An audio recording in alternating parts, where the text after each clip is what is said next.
ناظرین، چونٹی ایک عام و شرطی مکوڑا ہے جو تقریباً دنیا کے ہر حصے میں پائی جاتی ہے۔ اگر آپ کبھی چونٹیوں کی کسی کالونی پر غور کریں تو آپ دیکھیں گے کہ چونٹیاں چلتی ہوئی ایک دوسرے کے منہ سے منہ لگا کر اکثر گزر جاتی ہیں، اور آپ نے اکثر دیکھا ہوگا کہ چونٹیاں اپنی بل کے باہر مٹی کا پہاڑ بنا دیتی ہیں۔ مگر آپ کو پتہ ہے کہ یہ ایسا کیوں کرتی ہیں؟ اگر آپ یہ جاننے میں متجسس ہیں تو یہ ویڈیو آپ کے لیے بہت ہی دلچسپ اور معلوماتی ثابت ہونے والی ہے۔ تو بڑھتے ہیں آج کی ویڈیو کی جانب۔ ناظرین، میں ہوں آپ کا میزبان محمد اویس اور آپ کو خوش آمدید کہتا ہوں اپنے informative channel research of the world میں۔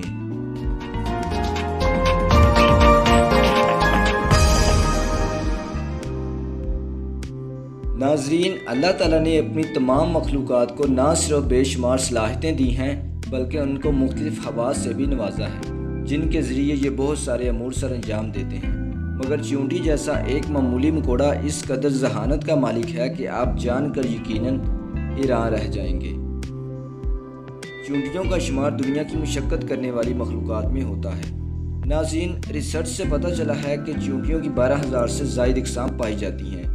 یہ ایک منظم طریقے سے بستیاں یا کالونی بنا کر رہتی ہیں، اور ہر گروہ میں ایک ملکہ ہوتی ہے جو کہ پورے گروہ کی سربراہ ہوتی ہے اور اس کو کنٹرول کرتی ہے۔ ایک ملکہ کی عمر 30 سال سے طویل ہو سکتی ہے، جبکہ اس کے برعکس ایک مادہ ورکر چونٹی 1 سے 3 سال تک زندہ رہتی ہے، اور ایک نر چونٹی کی عمر کچھ ہی ہفتے ہوتی ہے، اور چونٹیوں کی پسندیدہ خوراک میٹھا ہے۔ اللہ تعالیٰ نے تمام جانداروں میں مختلف صلاحیتیں رکھی ہیں جن کو دیکھ کر عقل انسانی دنگ رہ جاتی ہے۔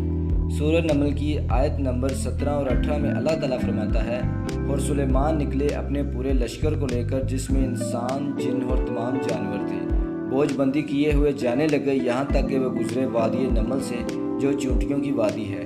ایک چونٹی نے دوسری چونٹی سے کہا، اے چونٹیوں، اپنے گھروں میں گھس جاؤ، کہیں تمہیں سلیمان اور اس کی فوجیں نہ پیس ڈالیں اور انہیں خبر بھی نہ ہو۔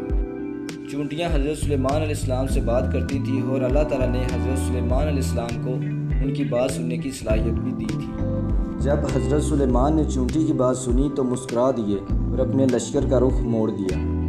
ناظرین، جو بات قرآن مجید نے ہمیں 1400 سال پہلے ہی بتا دی تھی، آج کی جدید سائنس ہزاروں تجربات کرنے کے بعد اس نتیجے پر پہنچی ہے کہ چونٹیاں ایک زبردست معاشرتی سسٹم میں رہتی ہیں، اور ان کا بات کرنے کا انداز کچھ اس طرح سے ہے کہ اس کو دیکھ کر عقل انسانی حیران رہ جاتی ہے۔